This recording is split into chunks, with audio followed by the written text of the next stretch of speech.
BOS weekends really started as a revival of something that originated about 40 years earlier. Joy coming down here. I wouldn't miss it for $1 million. It brings back my memories from a long time ago, and I mean a long time ago, but they were the happiest days of my life, I think. Yes. Don't tell my wife I said that. Well, would you like to share with us some of your thoughts of the earlier days and kind of give us some background on how long you've been coming? And well, the first time I was staying at Myrtle Beach, and R.B. Cromwell said, "Have you ever been to Ocean Drive?" And I said, "No, I haven't, but I'd like to see what it looks like." So we hitchhiked up here one afternoon and walked up on the pavilion that was right over here, Robert's Pavilion, and I fell in love with it right then. I met Leon Williams, and he was working here, and he didn't know me from anybody, and I said, "Hey, fella, I'd like to go to work here." And he says, "I'll see what I can do." And he came back in a little while and said, "Okay, you got a job, you can come to work whenever you want to start." And I said, "Well, I got to go get my clothes at Myrtle Beach, and I'll come back." Which I did. I went down and got my clothes and came back and worked here every summer after that. That was 1945. Nighttime fun here was we closed bingo up. We worked bingo, and then we'd close it up, and during the week we'd close maybe 10:30, and the only thing to do was catty corner across the street was a guy that sold soft drinks and crackers, and had a one little glaring light bulb over his little shack, and we would all sit out in front of it and listen to him play the dulcimer and drink Coca-Colas. And then we would come back over to the pavilion, and we had a key to the jukebox. We would open the jukebox and play the numbers, play the records, but there were no girls. So we'd dance with each other. I taught Leon everything he knows. well, is this when the shag originated? We don't know what we didn't call it the shag. I don't know what we called it, but the shag was a word that came up, and but it's the same dance. Well, in the early 50s, my group called it fast dance and jitter and those sort of abbreviations. But what did you call it in the 40s? It was the jitterbug. Actually, we wore pegged pants, so it had to be the jitterbug. And at this time, it's my privilege to introduce one of my oldest and dearest friends, Mr. Burt Bennett.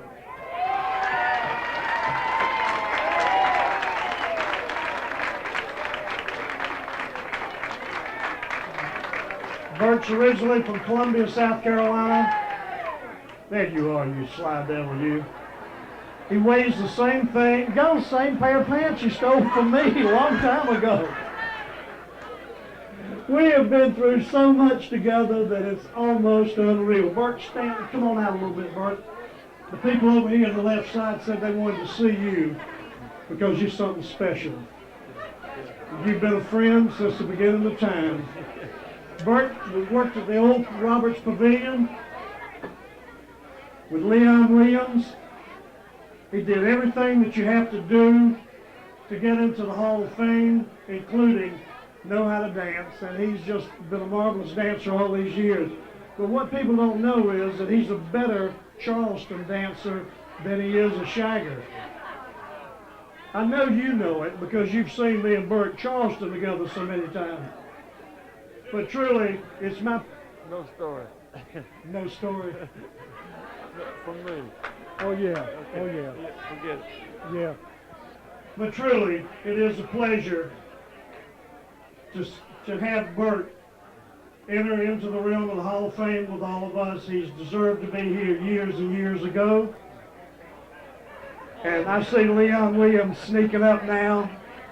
Leon, I know you don't know anything kind to say about Burt, but would you like to say a few words anyway? Now, there are a lot of good people in the Hall of Fame, really. I love them all. But there's none more deserving than Burt Bennett. Congratulations, man.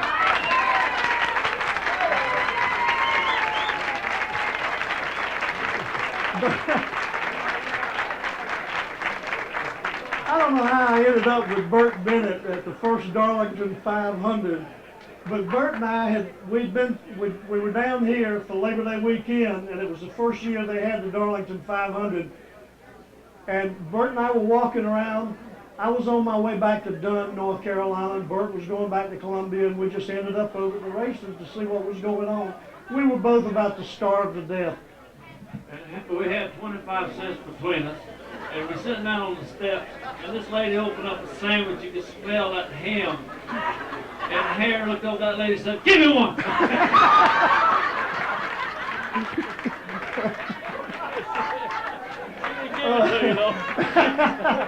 I got the chicken, though. That's what I really wanted.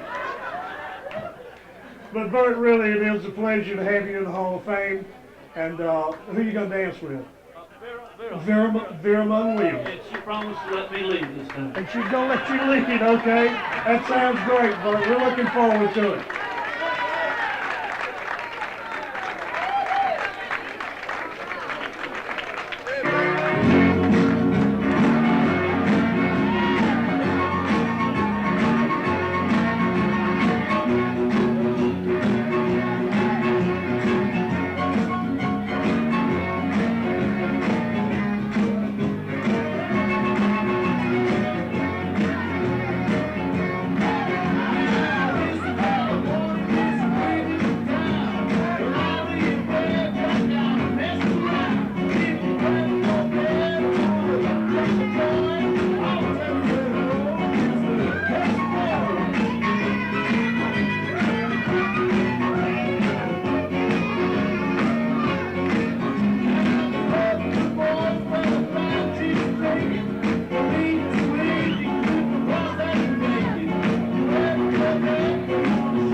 Way to go, Joanne. Burt, thank you so much. Thank you. I enjoyed it. Thank you. No, wait a minute now. He's getting off light. He's getting off light, Burt. That's the first time I've ever seen you speechless, Burt.